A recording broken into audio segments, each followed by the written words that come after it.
Leaders, nama saya Randy Semyono. Saya host dari Cerita Pengusaha, di mana saya menginterview para pengusaha untuk menceritakan bagaimana kehidupan mereka, bagaimana mereka memulai usaha, dan strategi marketing apa yang mereka gunakan untuk mengembangkan bisnis mereka. Dan dalam kesempatan kali ini, saya ketemu satu orang yang sangat luar biasa, teman lama. Beliau adalah founder dan CEO dari galerisaham.com. Untuk Anda yang berinvestasi atau mau berinvestasi di dunia saham, maka orang ini adalah orang yang paling tepat untuk belajar kepadanya. Oke. Dan cerita pengusaha ini didukung oleh dua supporter yang membantu untuk memastikan program ini dapat terus berjalan. Yang satu adalah DMSS, yang kedua adalah Toffee Institute, dan saya akan menjelaskan apa itu DMSS dan Toffee Institute di tengah-tengah acara. Oke. So, hai Bro Rio, apa kabar? Hai Bro Ryan, baik. Ini adalah podcast perdana dari Cerita Pengusaha. Goals-nya adalah gue mau ngasih inspirasi untuk teman-teman yang mau usaha atau mau mengembangkan usahanya, dan of course cara paling cepat untuk bisa mengembangkan usaha adalah belajar dari orang-orang yang udah berhasil. Nah, bagaimana caranya, dan itulah yang akan kita bahas dalam rekaman ini. So, boleh cerita sedikit tentang Galeri Saham? Apa itu Galeri Saham? Mungkin banyak teman-teman yang baru pernah dengar. Oke, jadi orang kalau dengar Galeri Saham mungkin mereka mikirnya tempat jual beli saham. Benar sih bukan gitu ya Bro ya. Jadi kita nih Galeri Saham tuh murni sebenarnya tuh independent advisor. Jadi advisor untuk perorangan yang bertransaksi saham, untuk perorangan yang investasi saham. Tapi sebenarnya basis awal kita tuh sebenarnya tuh dari corporate institusi. Jadi kayak dana pensiun, asuransi, reksadana. Nah, itu awal-awal tuh kliennya tuh dari sana. Tapi berkembang akhirnya ternyata ya kayaknya zaman dulu kan zamannya website dan semua orang mencari informasi mengenai saham di internet. Nah, akhirnya banyak deh ketemu dengan Galeri Saham dan akhirnya sampai sekarang ini. Jadi lumayan lah udah dari 2009 sih. 2009 mulai Galeri Saham sampai 2009, sampai sekarang. Udah sebesar apa Galeri Saham sampai saat ini? Jadi kalau kita sebesar apa ya? Kalau sebesar apa mungkin agak susah dibilang karena kita kan basisnya kan online ya. Jadi kita nggak bisa bilang oh gedung di mana, punya apa di mana segala macam. Cuman kalau bicara mengenai traction ya, kalau misalnya traction di market itu mungkin bisa dibilang kita total seperti di sosial media mungkin ada sekitar in total itu Facebook, Twitter itu mungkin sekitar 50.000 follower, kurang lebih seperti itu. Lalu kalau misalnya di Galeri Saham sendiri, di database sendiri, itu juga kurang lebih yang aktif itu kurang lebih ada sekitar berapa ya? Mungkin sekitar 20.000 subscriber ya, 20.000 subscriber, tapi itu free, ada yang free, ada yang paid gitu. Tapi in total kalau kita bicara mengenai subscriber itu ada mungkin hampir mencapai 20.000. Dan yang terbaru sih kita hampir 2 tahun lalu, kita kan juga masuk di YouTube. Jadi kita punya YouTube channel Galeri Saham ID itu total per hari ini. Jadi per hari ini 30 April itu udah 95.000. Jadi dikit lagi 100.000. Wow. That's really good. Wah, itu udah mau dapat badge dari bentar lagi ya. Wow, oke. Ternyata temen gue YouTubers. Oke, that's big numbers. Apakah masuk ke bagaimana latar belakangnya tiba-tiba masuk ke dunia saham? Background-nya apa sih pas kuliah itu? Apakah berhubungan dengan finance? Background memang ekonomi. Background ekonomi, penjurusannya memang finance, dan memang dari sejak zaman dulu kuliah udah kenal saham. Jadi dulu belajar reksadana, belajar saham. Bener-bener terjun di saham itu sebenarnya 2004 lah. 2004. Oke. Jadi pas masih kuliah udah mulai coba-coba, lalu pas kerja akhirnya ke pasar modal, ke sekuritas, perusahaan sekuritas. Oke. Di situ. Dari pas masuk sekuritas tahun berapa tadi? Kalau secara profesional itu 2000 2008, 2009 mulai galeri saham. Ya, kayak gitu. Kenapa berarti ini emang udah bukan seumur hidup ya, seumur professional life, artinya selesai kuliah, mulai masuk dunia kerja, memang dunianya udah ada di investasi. Iya, enggak sih. Jadi sebenarnya kalau dulu pertama kali lulus, akhirnya tuh salah istilahnya kalau kuliah salah jurusan, ini kerja salah jurusan. Jadi pas kuliah ekonomi, penjurusan finance, lalu udah suka sama dunia investasi, tapi pas lulus malah masuknya ke industri yang berbeda total, shipping, ekspor impor gitu. Karena ngelihat, ini company besar, ini kayaknya keren nih gitu kan ya. Tapi akhirnya umurnya nggak lebih dari setahun. Setelah setahun, ini udah nggak bisa nih. Ini gue harus resign. Pokoknya nggak mau tahu bulan Februari harus resign. Ada kerja, nggak dapet kerja, pokoknya gue harus resign. Dan akhirnya ya syukurnya bisa masuk ke perusahaan di capital market gitu loh. Oke. Baru setelah itu mulai mendalami dunia investasi di saham gitu ya? Nah, setelah itu non-stop langsung terus di dunia pasar modal. Gitu, bro. That's interesting. Mungkin dunia pasar modal, apa sih investasi itu ada berapa jenis sih? Kalau kita ngomongin investasi pasar modal, mungkin banyak yang mau tahu juga investasi pasar modal.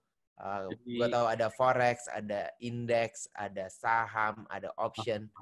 Ada berapa banyak sih yang dan apa yang perlu diketahui sama orang-orang yang mau mulai investasi? Sebenarnya sih yang harus kita bedain gini sih ya, kalau investasi kan ada dua nih. Satu real investment seperti bikin bisnis, properti itu di investment, real investment. Ada juga yang financial investment. Nah, financial investment ini banyak macam sebenarnya. Kayak deposito pun is part of financial product investment gitu. Forex juga, saham juga. Cuman di sini kalau bicara pasar modal, sebenarnya pasar modal tuh terbaginya di Indonesia tuh simple cuma dua. Saham sama obligasi, hanya itu aja gitu. Jadi kalau bicara orang banyak yang bilang, iya dia trading saham, tapi ternyata tradingnya forex, emas, komoditas, indeks, future gitu. Itu sebenarnya bukan saham, itu bukan pasar modal. Jadi kalau bicara pasar modal tuh ya beli perusahaan BCA sahamnya, beli perusahaan Astra sahamnya. Nah, itu di pasar modal sebenarnya. Terus gimana keadaan pasar saat ini? What do you think? Saat ini adalah saat yang paling menarik buat orang memulai investasi. Kenapa tuh? Karena dari sejak tahun 2000 berapa ya? Dari 2004 kan gua kan di capital market udah tapi belum profesional. Profesional kan di tahun 2008. Jadi dari 2004 itu market yang benar-benar turun dalam, benar-benar anjlok bisa sampai 50% itu hanya baru 2 kali nih. Tahun 2008 sama tahun 2020 ini. Oke. Gitu. Jadi kalau orang yang mau nunggu harga murah, mereka masuknya tahun 2015, ya ini sekarang waktunya gitu loh. Orang yang belum masuk, ya ini sekarang waktunya. Seperti kayak tahun 2008 itu. Jadi peluangnya besar banget gitu loh. Itu sharing cerita juga sih, kalau kayak begini-begini itu di bagian juga informasi. Kalau orang-orang yang mau belajar tentang saham-saham ini, lu punya tempat untuk sharing tentang ini? Ya, dikit lah, boleh lah promosi di sini sekali. Ya, itu di Galeri Saham. Jadi di galerisaham.com, itu kan website kita. Jadi kita tuh di galerisaham.com tuh isinya macam-macam. Jadi ada rekomendasi saham, lalu ada outlook tentang saham, lalu kalau kayak di Instagram kita @galerisaham itu ada edukasi-edukasi gitu loh. Jadi kayak baru aja ini kita baru posting mengenai kita tuh ketemu dengan seorang ibu-ibu tukang pijit yang nggak bisa kerja karena pandemi corona kayak gini kan. Tapi setelah ngobrol-ngobrol, dia santai-santai aja. Kenapa santai? 3 tahun dia mijit, itu dia nabung. Dan nabung itu, tabungan dia tuh cukup untuk 8 bulan nggak kerja. Gitu. Jadi bayar sekolah anak, bayar biaya kontrakan segala macam itu cukup untuk 8 bulan nggak kerja, dia masih survive. Jadi dia berharap ya jangan sampai lama-lama lah pandemi ini gitu. Cuma maksudnya di sana jadi ada story-story seperti itu yang kita juga share. Jadi seputar keuangan, seputar perencanaan keuangan, investasi juga ada di channel-channel kita. Gitu. Oke, well, that's interesting. Jadi yang mau ke Instagramnya apa? Instagramnya Galeri Saham. @galeri saham. Galeri Saham atau Ya. ke galerisaham.com untuk dapetin informasinya. Uh, But itu adalah sedikit background dari ceritanya.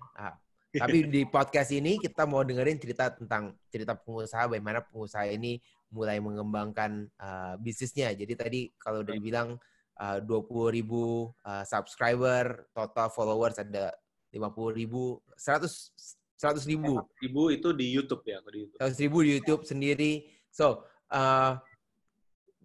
apa sih yang dilakukan sama Galeri Saham sampai di dunia online khususnya yang membuat Galeri Saham bisa sampai kayak sekarang ini?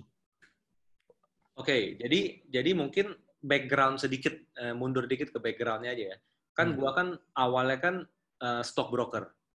Stockbroker, tapi di stockbroker ini kita menghandle-nya bukan perorangan, tapi kita menghandle itu institusi, dana pensiun, asuransi, aset manajemen yang ngelola reksadana dan lain-lainnya gitu. Nah, jadi banyak sekali orang yang kenalan-kenalan itu nanya, gimana dong buka rekening saham, bisa nggak ke lu gitu kan? Kita nggak bisa terima karena memang di divisi kita itu di company itu hanya untuk memegang account-account corporate gitu. Nah, akhirnya putar otak gimana caranya. Ya, anyway, kalau ketemu temen nanya, gue sih pasti selalu share, ini cara gini segala macam. Cuma gimana caranya untuk nanti bisa nggak usah ngomong berkali-kali kan gitu kan capek juga ya. Jadi ketemu tanya, ngomong lagi, dan akhirnya ketika waktu itu kepikir, wah kenapa nggak bikin blog ya? Nggak bikin blog. Kan tahun 2009 kan eranya blog ya. Kalau 2020 ini kan vlog, ya kan? Jadi zaman dulu kan blog gitu. Akhirnya kita coba-coba iseng-iseng bikin WordPress, account WordPress, lalu analisa-analisa kita yang kita kasih ke klien-klien kita, itu kan haknya kita kan. Nah, kita juga share di blog itu. Dan ternyata lama-lama traffic-nya itu tuh naik terus gitu loh. Naik terus sampai berapa tahun ya, pokoknya kita kayak menikmati kenaikan traffic itu mungkin 3 tahunan deh, non-stop. 3 tahunan. Dari 2008, 9, 10, 11, sampai 2012 tuh benar-benar eranya juga ya bro ya. Mungkin eranya juga, jadi itu lagi menanjak terus gitu loh. Pas baru mulai lah internet itu baru mulai heboh-hebohnya. Betul. Dan yang menariknya apa? Yang menariknya kan kalau di WordPress itu kan ada bisa subscribe ya, untuk kalau kita post mereka langsung terima postingan kita kan ya. Nah, jumlah subscriber kita itu bahkan yang dahsyatnya itu lebih besar dari jumlah nasabah di dalam perusahaan sekuritas itu sendiri gitu. Jadi kan kalau misalnya lu buka rekening saham di perusahaan A, di sekuritas A, kan dihitung satu orang kan? Iya. Satu orang kan. Nah, ini jadi istilahnya, ya memang dia belum termonetize sih. Cuman orangnya subscribe itu, totalnya itu kalau nggak salah 3 kali di perusahaan sekuritas itu. Dan akhirnya kita, wow, ini luar biasa banget gitu loh. Karena kan dengan satu website, dulu blog, dengan satu blog, ataupun kita bilang website itu, semua orang dari manapun kan bisa subscribe gitu. Nah, itu kita lihat, wow, itu jadi apa ya? Jadi penyemangat aja gitu loh. Ngelihat traffic website statistik yang tiap hari naik itu kan apa ya? Seru banget kan gitu kan. Tiap hari naik, dan itu jadi motor kita untuk terus update gitu loh. Nggak bosen jadinya. Oh. Jadi berarti emang jumlah pengguna internet itu banyak banget ya. Target audiensnya itu bisa sampai kemana-mana, dan bahkan tadi bilang bisa melebihi dari jumlah nasabahnya. Nasabah di sekuritas, bukan nasabah gue ya. Kalau nasabah gue mungkin gue cuma megang corporate mungkin sekitar 10. Tapi kalau dalam semua dalam satu perusahaan sekuritas itu kan ada nasabah corporate, perorangan, dan lain-lain. Itu dihitung-hitung email subscriber kita itu udah berkali-kali lipat dari sekuritas. Wow. Jadi itu luar biasa banget sih pas waktu itu. Sekarang pun masih bakalan jadi luar biasa karena sekarang itu kan lagi susah banget. Orang semua sekuritas kayaknya goalsnya mereka adalah nambahin pelanggannya mereka, nambahin nasabahnya mereka, dan itu nggak gampang. Sedangkan marketnya, tapi satu hal adalah marketnya itu ada. Jadi bukannya nggak gampang karena nggak ada orangnya, tapi nggak gampang karena mungkin kebanyakan nggak tahu gimana cara convert dari orang yang udah tertarik ke buka di sekuritasnya mereka gitu kali ya. Betul. Itu jadi nggak gampang memang karena itu kan effortnya physical banget kan kalau mau buka rekening zaman dulu ya harus datang lalu minta dokumennya diisi, materai lah, tanda tangan lah segala macam, submit lagi itu kan effortnya kan males banget kan. Tapi kalau subscribe di email subscription itu kan tinggal buka websitenya, dia suka dengan ide kita, konten kita, ya udah go for it gitu loh. Makanya kita harus menjaga yang satu yang kita rasa paling penting adalah menjaga kualitas sih. Kualitas tuh penting banget gitu loh. Harus dijaga terus dari waktu ke waktu. Oke. Oh, berarti pada saat awal adalah dari blog. Nah, setelah blog, apa lagi yang dilakuin sama Galeri Saham? Jadi setelah blog, setelah traffic kita ramai, intinya adalah sebenarnya di Galeri Saham tuh kita menduplikat kerjaan gue di corporate sebenarnya. Jadi apa yang kita share ke klien kita atas ide pribadi, yang penting ide pribadi ya, ide pribadi itu ada di blog Galeri Saham, ada di blog Galeri Saham. Nah, lama-lama kan pengunjungnya banyak, trafficnya banyak, subscriber banyak. Nah, lama-lama kita mulai isi dengan konten-konten yang lebih berkualitas, kayak misalnya nggak cuma ngomong saham doang, apa yang mau dibeli, apa yang dijual, tapi lebih ke misalnya mengenal perusahaan ini tuh perusahaan seperti apa sih gitu loh. Perusahaan itu tuh bisnisnya apa. Lalu kalau mau investasi saham tuh yang harus dipersiapkan apa. Jadi nggak cuma serta-merta seputar jual dan beli, tapi lebih ke edukasi sebenarnya. Di edukasi. Jadi itu yang kita perhatianin sampai sekarang, dan akhirnya karena fiturnya banyak, kalau dulu kan cuman postingnya kan analisa di blog. Lama-lama kita ada fitur seperti edukasinya, ada conversation-nya. Ya akhirnya kita punya menu yang lebih banyak, ya mungkin akhirnya jadi website juga gitu loh. Jadi website yang lebih full feature gitu. Lebih full feature. Yang sekarang ada lah ya. Betul. Terus kalau dari campaign-nya gimana caranya? Kalau gitu apakah dengan konten yang bagus, maksudnya apakah dengan kontennya tiba-tiba ada yang datang, atau lu melakukan sesuatu hal yang di luar dari kebiasaan, atau yang memang sengaja diatur untuk ningkatin traffic? Jadi zaman dulu jujur ya, gue nggak ngerti sama sekali mengenai SEO, mengenai ads, Google Ads tuh gue benar-benar nggak ngerti apa-apa. Jadi gue coba, bahkan gue belum ketemu lu lagi setelah SMA gitu kan. Ya kan? Ya. Padahal lu kan memang di digital marketing, tapi cuman gue benar-benar have no idea. Gue cuman inget banget di kantor gue, sebelah gue tuh lagi ngutak-ngutik WordPress gitu loh. WordPress, ini apaan nih bro? Ini WordPress, ini apa nih? Ini website, nanti lu ngisi konten gini-gini. Lalu fungsinya apa? Fungsinya ya nanti kalau trafficnya bagus, lu bisa dijual websitenya. Oh dijual ya? Oh bisa gitu ya? Lalu kalau nggak ada iklan dari mana orang iklan di website gitu kan? Akhirnya iseng-iseng, makanya kita coba bikin blog itu Galeri Saham yang pertama. Cuman akhirnya kalau gue lihat yang bikin traffic gue tinggi dan subscriber gue tinggi itu lebih ke dua sih ya, kualitas sama konsistensi. Jadi gue punya prinsip waktu itu kan, gue di stockbroker, gue setiap hari harus rekomendasi. Artinya di blog gue, ketika waktu itu di blog, gue tiap hari harus posting juga gitu loh. Apa yang gue rekomendasi ke klien gue harus posting juga di website gue. Jadi ketika waktu itu tuh setiap hari pasti ada 2 atau 3 konten baru gitu loh. Analisa saham baru.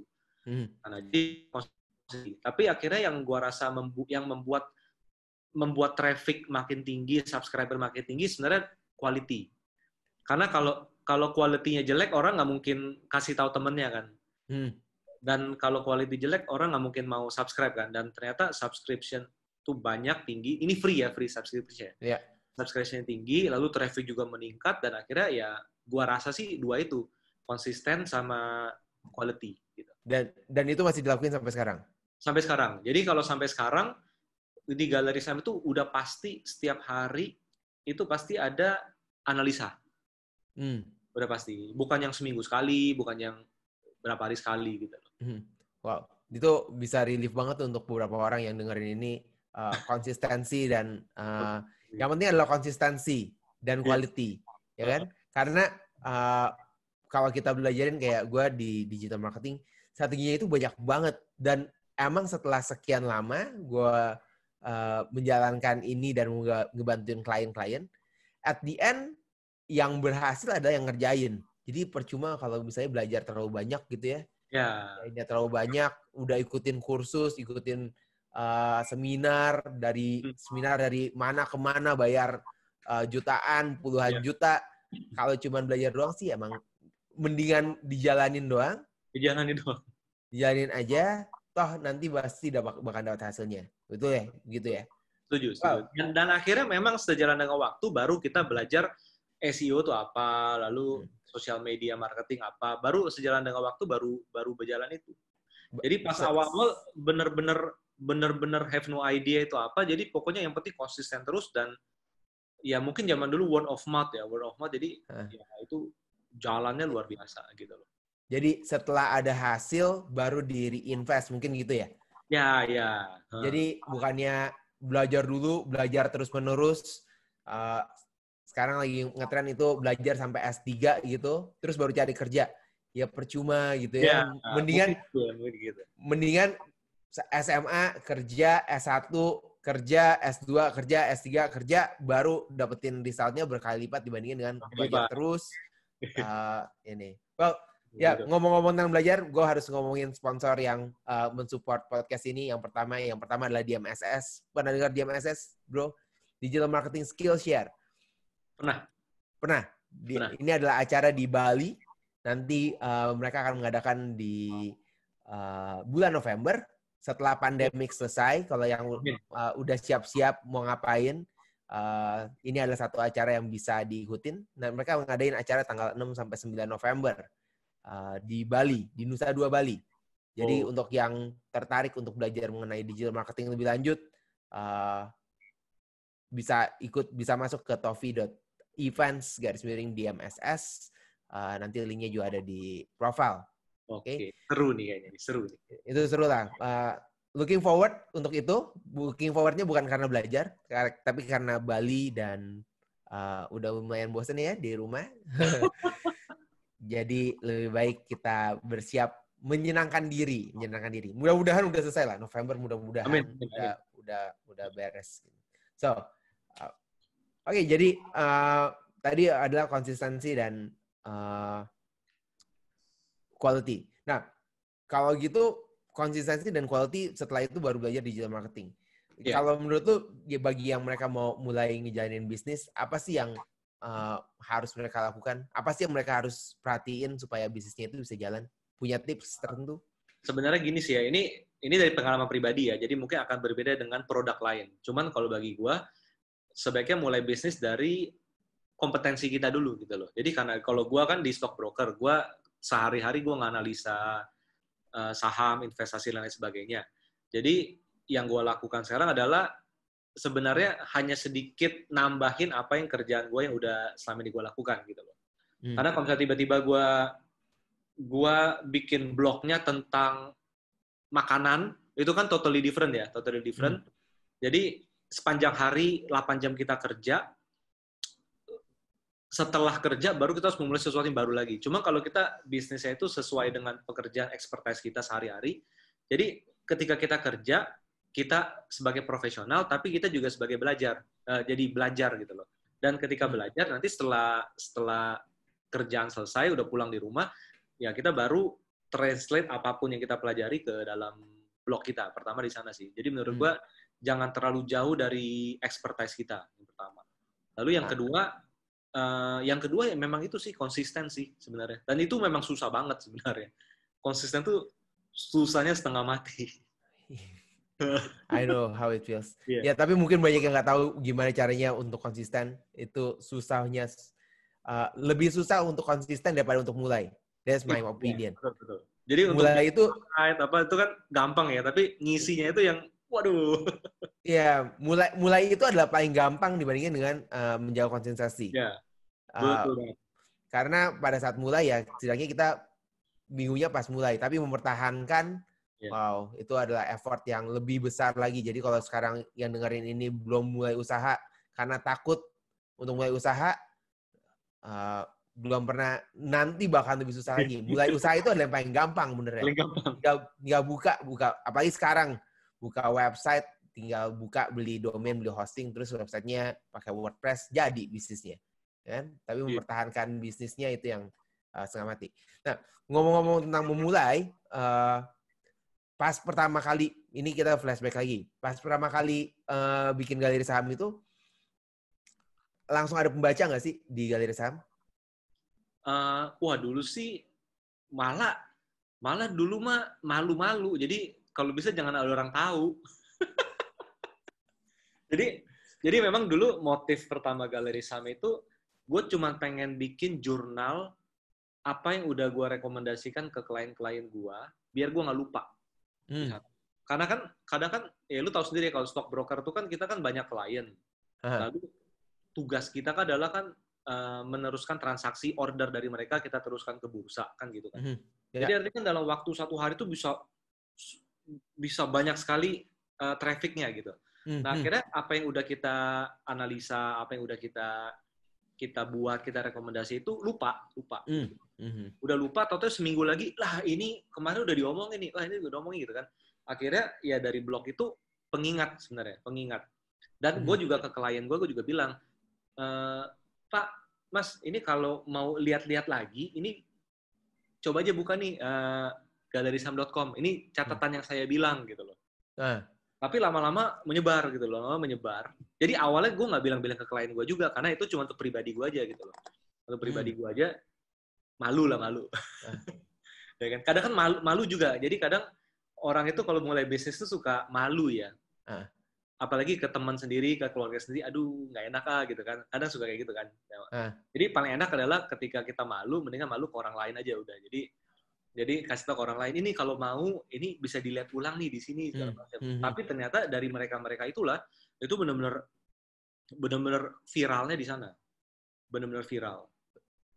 Kan itu berarti blog, gue membayangkan adalah blognya itu tulisan isinya panjang kali lebar, isi tentang research gitu ya. Oh iya. Jadi blog itu isinya tuh gambar grafik, lalu tulisan, lalu yang berikutnya gambar lagi, tulisan, hanya kayak gitu aja. Benar-benar kayak gitu. Itu lo belajar nulis di mana tuh? Wah, nah itu susah loh. Jadi kalau kita ngomong ke orang kan tinggal ngomong, oh ini kayak gini. Ya itu dia. Lu ngetik untuk jadi artikel, gue masih inget, gue pulang kerja jam 6 sore, sampai rumah jam 7:30, lalu kan mandi, makan, sampai jam 9 nyantai, udah capek. Jam 9 gue mulai ngeblok itu. Jam 9 tuh gue mungkin satu artikel tuh gue kelar jam 12 malam. Sesusah itu gitu loh. Awal-awal.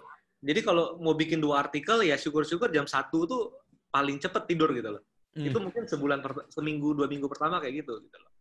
Cuma lama-lama udah mulai biasa, dan akhirnya gue sekarang kalau gue bikin artikel, gue 10 menit kelar. Untuk yang repetitif tiap hari harus ada ya. Itu 10 menit kelar. Kalau zaman dulu tuh bisa 2 jam mikirin ini, mikirin itu, katanya enak didengar orang nggak, lalu ini tata bahasanya segala macam. Wah, itu pusing banget. Oke. Gue emang bisa membayangkan sih, karena menulis itu kita apalagi di digital marketing, hidupnya kita dari konten ya.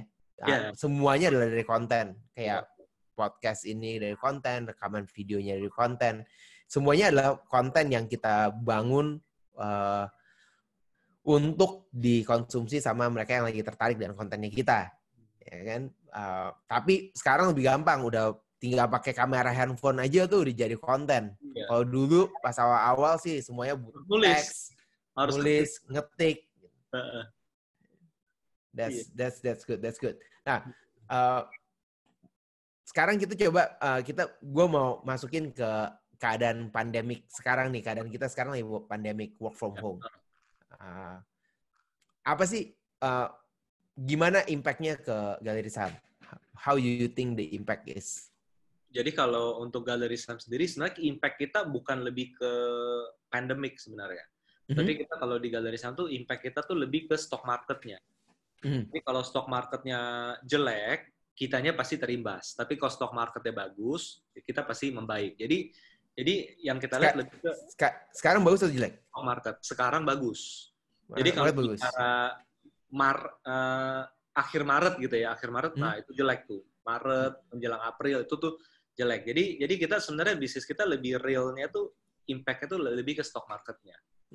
Nah, cuman ya memang dari sisi bisnis yang pertama sih memang konsistensi nggak boleh hilang. Jadi mau sejelek apapun itu artikel tetap harus ada gitu. Artikel selalu ada, jadi harus selalu konsisten dan mempertahankan kualitas. Jangan sampai market lagi jelek, pasarnya lagi nggak bagus, bisnisnya lagi nggak bagus, kitanya bikinnya males-malesan. Even walaupun kita posting artikel tapi receh gitu ya, receh. Nah, jangan kayak gitu, jadi tetap harus konsisten di sana. Jadi semua itu konsisten dan akhirnya akhirnya kita bisa terus tetap bertahan lah, gitu. Tetap bertahan dengan baik. Tapi business wise, is it okay, increase, decrease? Jadi kalau untuk tahun ini memang di kuartal 1 dibanding compare dengan tahun sebelumnya memang terjadi penurunan. Jadi penurunan. Memang karena marketnya memang jelek. Cuma memang karena kelebihan kita adalah kita kan online basis ya. Jadi kita nggak ada overhead yang sangat tinggi, kita nggak ada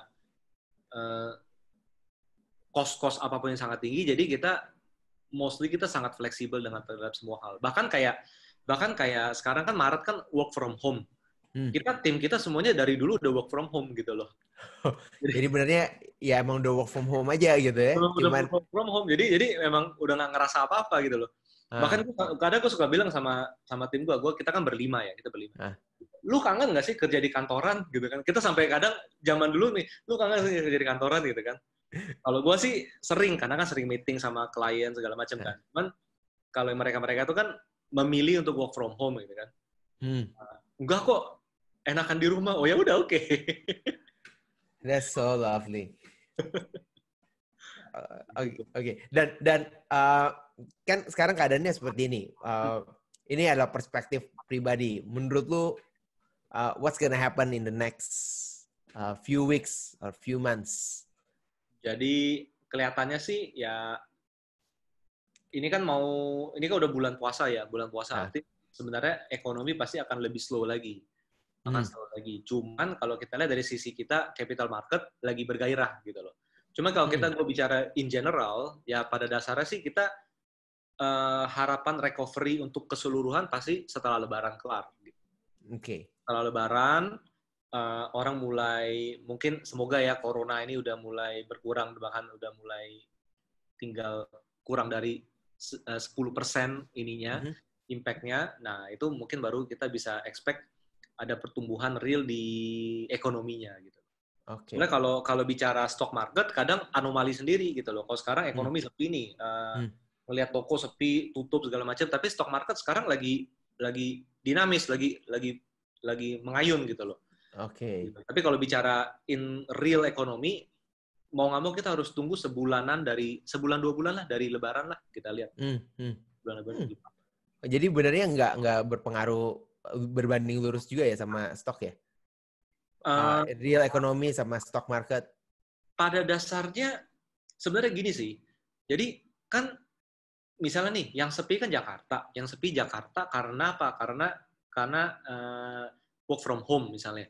Tapi kan kita harus lihat ada bisnis yang tetap berjalan walaupun terjadi pandemi. Misalnya kayak orang di rumah tetap pakai internet. Internet hubungannya apa? Ke perusahaan telekomunikasi.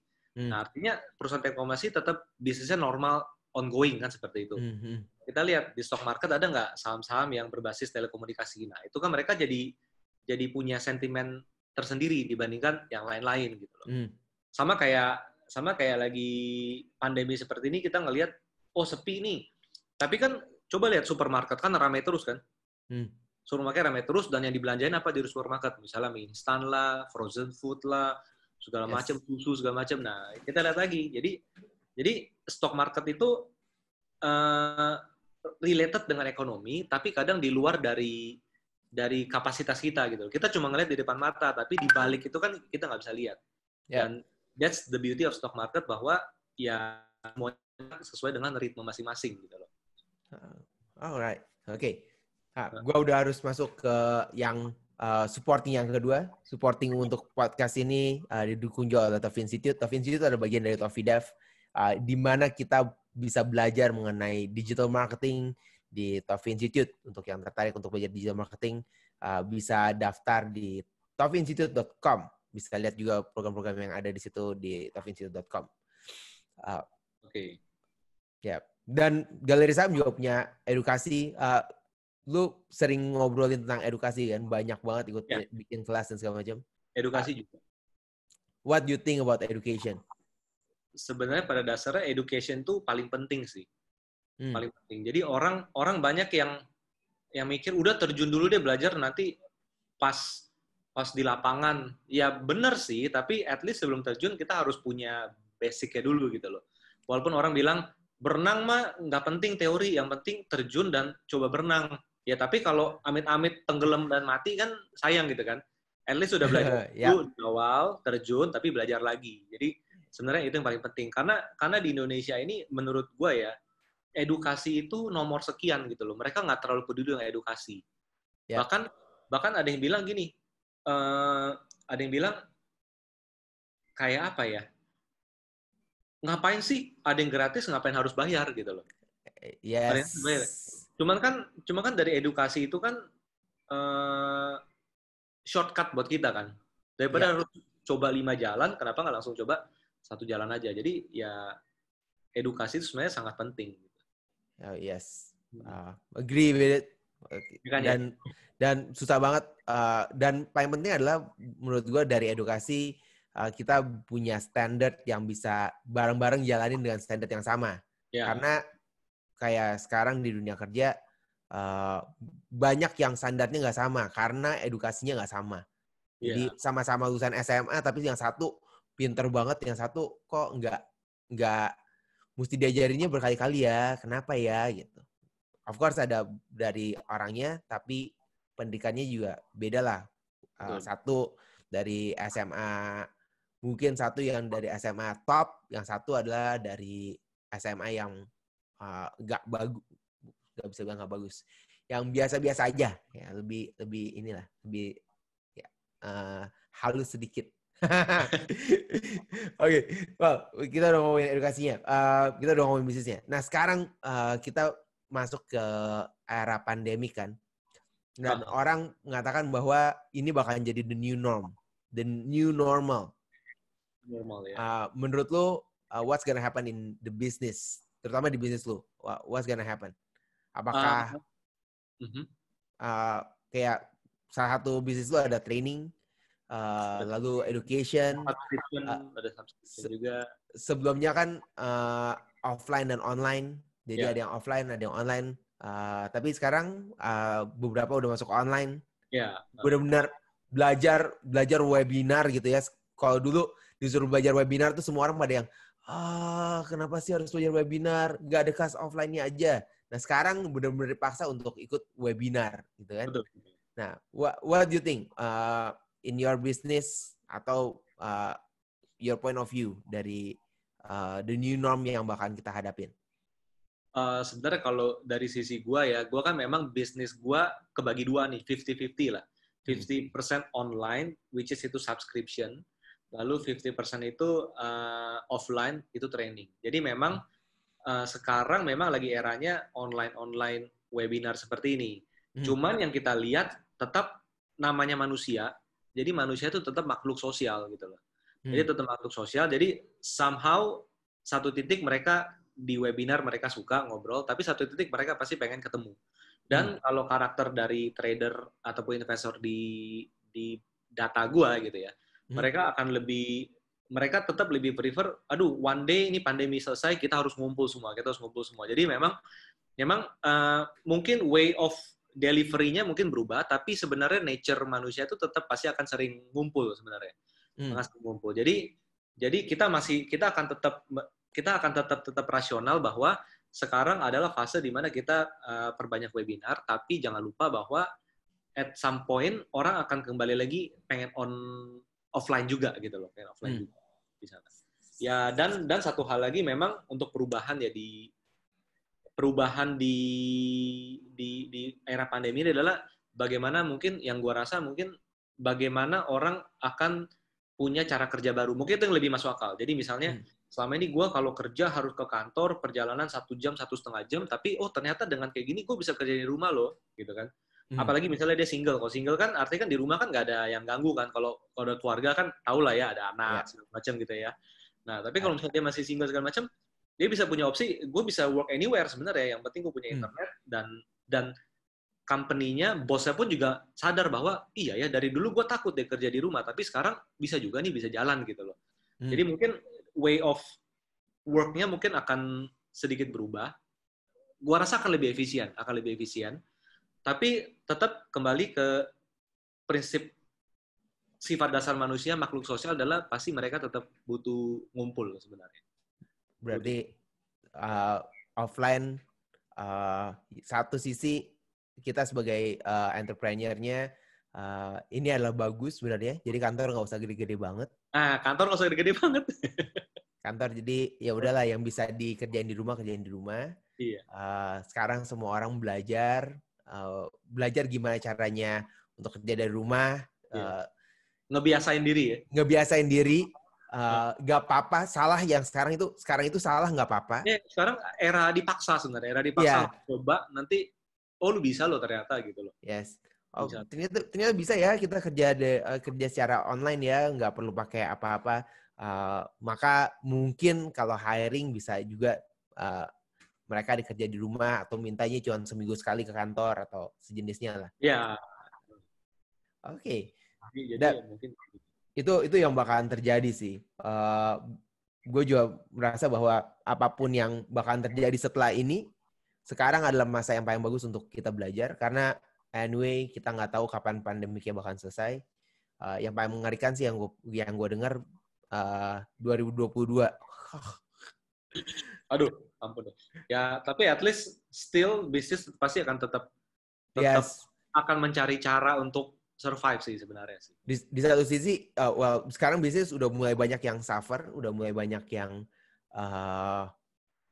memikirkan gimana caranya restrukturisasi atau mikirin gimana cara ngaturin cash flow-nya dia selama bulan-bulan ke depan, apa yang harus dikerjakan. Sekarang udah mulai obrak-abrik nih, karena tadinya beberapa perusahaan mungkin sama untuk beberapa perusahaan yang dengerin ini juga tadinya wait and see. Kita nungguin dulu deh, kita lihat deh. Kayaknya pandemiknya mungkin gak lama banget lah. Setelah Lebaran selesai lah gitu. Tapi kalau ngeliat keadaannya kayak sekarang, kelihatannya bakalan lebih lama ya. Mudah-mudahan sih Agustus September masih optimis lah. Maksudnya mudah-mudahan Agustus atau September selesai. Tapi kalau Juni atau Juli kemungkinan besar masih berat banget. Dan ya kita tinggal mulai lah. Nah sekarang kalau misalnya dari yang dengerin podcast ini ada yang mau mulai usaha, what is your suggestion at this moment? Gimana cara mulai usahanya? Yang pasti sih sekarang kalau mau mulai usaha, mulailah usaha yang low cost dulu aja gitu loh. Low cost. Kayak gue juga memulaikan low cost. Modal gue apa sih? Modal gue paling dulu zaman dulu pakai modem yang sebulan 100.000. Itu modal gue cuma 100.000 dan otak gitu aja sih. Ya kan, sekarang juga masih 100.000 kok. Sekarang pakai handphone 100.000. 100.000. Nggak ada wifi bisa pakai tethering kan? Iya. 100.000. Itu murah banget gitu loh.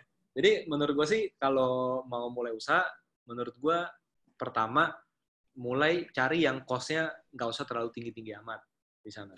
Lalu yang kedua, mulai dengan expertnya kita di mana gitu loh. Jadi jangan sampai loncat terlalu jauh. Kayak gue mau mulai bisnis catering, itu kan jauh banget gitu kan. Atau gue mau bikin coffee shop misalnya. Gue suka minum kopi, tapi gue bukan berarti gue jago bisnis coffee shop gitu kan. Jadi cari yang paling dekat dengan kita. Jadi yang pertama murah, lalu sesuai dengan bidang kita. Yang ketiga, menurut gue pertahanin konsistensi sih. Kayak tadi lu bilang, mulai itu gampang, tapi konsistennya susah. Dan memang sebulan pertama itu konsisten tuh bener-bener susah banget. Tapi kalau udah dijalanin terus, kita kayak udah punya apa ya, udah punya refleks aja, oh gini ngelakuin apa dan ketika semua itu dijalanin, yang terakhir adalah kualitas juga harus dijaga di level standarnya kita gitu loh. Jadi seperti kayak galeri saham pun banyak juga yang seperti galeri saham tapi dengan standar yang berbeda-beda, ada yang di mana segala macam gitu kan. Dan gue percaya kualitas itu akan meng-attract calon customer yang cocok dengan kita. Jadi be genuine aja, be genuine. Gue tuh tipe gimana, apa yang gue delivery seperti apa. Nah itu akan attract orang-orang yang khususnya nih ya, yang menarik adalah di Galeri Saham tuh kita tuh tanpa iklan sama sekali. Galeri Saham sama sekali nggak ada iklan. Jadi nggak ada, teman-teman nggak akan pernah lihat iklan di YouTube, di Facebook, di Instagram, di Google Ads tuh benar-benar nggak ada. Jadi yang datang ke kita, kalau kita bikin training, yang datang ke kita tuh adalah orang-orang yang benar-benar mau belajar gitu, benar-benar yang benar-benar yang kritis segala macam, bukan yang datang karena iming-iming, wah gila iklannya keren nih, gue mau ikutan gitu, bukan kayak gitu. Jadi ya itu yang, dan akhirnya apa, tanpa iklan cost Galeri Saham juga sangat rendah banget gitu loh. That's good business, bro. Jadi buat yang bingung mau ngakuin usaha apa, ya, pertama adalah mulai dari low cost, terus be genuine. Jangan takut sama kompetitor. Yes, kebanyakan orang tuh pada mikirnya tuh kalau pengen mulai usaha tuh yang gue harus punya produk yang gak ada di luaran sana. Gue harus nemuin produk yang benar-benar bagus banget. Well, ya. Tapi enggak sih. Gue yakin selama quality kita itu konsisten, lu pasti nge-track orang yang sefrekuensi sebenarnya di sana. Yes. Frekuensi. Ya asal jangan sampai quality kita jelek. Sebenarnya gini loh. Ada juga yang quality-nya produknya jelek, tapi tetap ada demand-nya gitu, ada demand-nya. Tapi jangan sampai lu udah nggak tahu diri. Maksudnya quality jelek, lu nggak tahu, lu kira bagus, dan lu pasang harga mahal, itu nggak ada yang mau beli gitu loh. Jadi memang quality itu penting gitu. Alright. Dan ya low cost kayak YouTube juga. Oh ya, satu hal. Kita sekarang setahun 2 tahun terakhir ini tuh ternyata dari YouTube itu luar biasa membawa traction banget ke kita gitu loh. Traffic banyak banget. Dan kembali lagi di YouTube itu juga kuncinya adalah quality juga sih sebenarnya. Lu punya strategi khusus gak untuk di YouTube? Lu belajar di mana, atau lu pakai, kan orang pada gimana sih caranya supaya YouTube-nya kita rame, supaya yang nonton banyak? Apa pakai tag, apa kita pakai beli viewers atau whatever? Nah, gue baru tahu itu beli viewers. Jadi gue di YouTube, gue benar-benar mulainya persis kayak gue tahun 2009 bikin blog. Jadi pas gue blogging, gue asal coba, dan gue pas YouTube vlogging ini gue juga asal coba sebenarnya. Cuman satu hal yang gue rasa mungkin impact-nya, jadi YouTube ini impact-nya sangat bagus. Kenapa? Karena mungkin gue tetap genuine menyampaikan ide gue apa adanya gitu loh. Jadi yang di blog, website, dan di YouTube itu seirama. Dan memang mungkin YouTube naiknya lebih kenceng karena gue udah punya website yang traffic-nya tinggi gitu kan. Dan gue tinggal post di website, YouTube gue bisa lebih nendang gitu. Cuman pada dasarnya gue percaya kalau YouTube gue jelek, orang nggak akan subscribe. Orang akan nonton, orang leave, nonton, leave. Jadi dalam waktu setahunan ini udah mencapai 95.000 itu, gue percaya bahwa quality driven content itu sangat penting. Apalagi gue tahun lalu tuh jarang banget bikin video, tapi ternyata videonya itu ternyata trafficnya masih subscriber masih naik terus. Artinya mungkin satu, bikin konten itu jangan yang cepet basi. Jadi bikinnya yang evergreen konten, gue rasa itu akan jadi hal yang bagus juga buat. Wow, that's good. Mungkin ada kata-kata yang unik tuh, evergreen content. Evergreen content adalah artinya kontennya itu bisa digunakan setidaknya dalam 5-10 tahun, lihat kontennya itu nggak basi gitu ya, nggak. Muka doang yang basi kayaknya, muka doang nggak basi. Mukanya lebih muda lah. well, that's good. That's really good.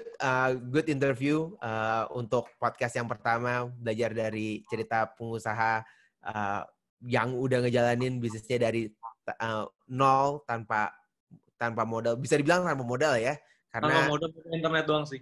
modal internet sama ini sama laptop. Ya, laptop semua orang punya lah ya. Ya setidaknya sekarang punya handphone lah. Buat nonton ini kan perlu pakai handphone anyway kan. Jadi setidaknya punya handphone, udah bisa ngerjain usaha, jangan takut dan konsisten dan punya kualitas yang bagus untuk bisnisnya. So that's really good, bro. Thank you buat joining the podcast, joining the video ini juga. Mudah-mudahan yang dengerin bisa mendapatkan ide, mendapatkan ilham, mendapatkan satu aha yang bisa diterapkan, terutama dalam keadaan-keadaan sekarang. Karena keadaan sekarang adalah keadaan yang paling bagus untuk kita mulai sesuatu.